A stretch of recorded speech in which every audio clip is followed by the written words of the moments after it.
শুভ সকাল বন্ধুরা, আমি সুস্মিতা চলে এসেছি একটা ব্লগ নিয়ে। সকাল সকালে আজকে আমার রান্না বান্না কমপ্লিট হয়েছে। আজকে রান্না করেছি ইলিশ মাছের সর্ষে বাটা, ভাপা আর ভাত রান্না করেছি। এবার আমি আজকে যাব খিদিরপুরে জগন্নাথ মন্দিরে। তোমরাও আমার সঙ্গে চলো, আজকে জগন্নাথ মন্দির দর্শন করি আর খুব আনন্দ করি। আমরা মাঝেরহাট লোকালে আমার 3 বন্ধু আর আমি মিলে চললাম মন্দিরে। এইবারে মন্দিরটা অনেক দিন পুরনো, কিন্তু আমার এই মন্দিরটা খুব ভালো লাগে।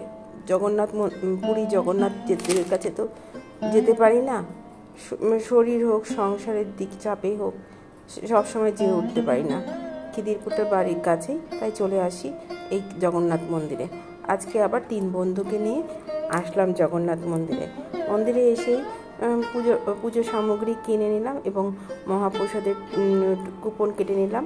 মহাপ্রসাদ ওখানে বসে খেলে 150 টাকা আর নিয়ে আসলে 180 টাকা।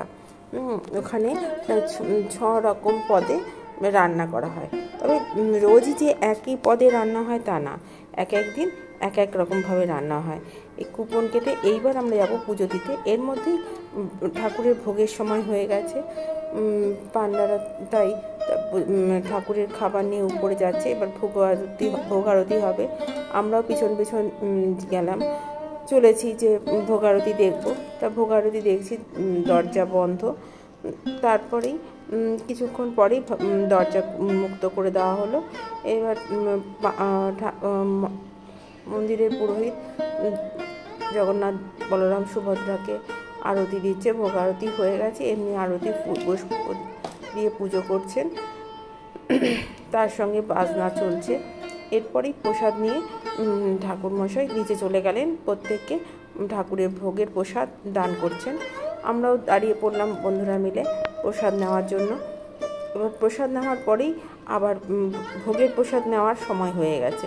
কুপন দিয়ে আমরা প্রত্যেকে একে একে সবাই ভেতরে চলে আসলাম। এসে বসে প্রসাদ গ্রহণ করছি।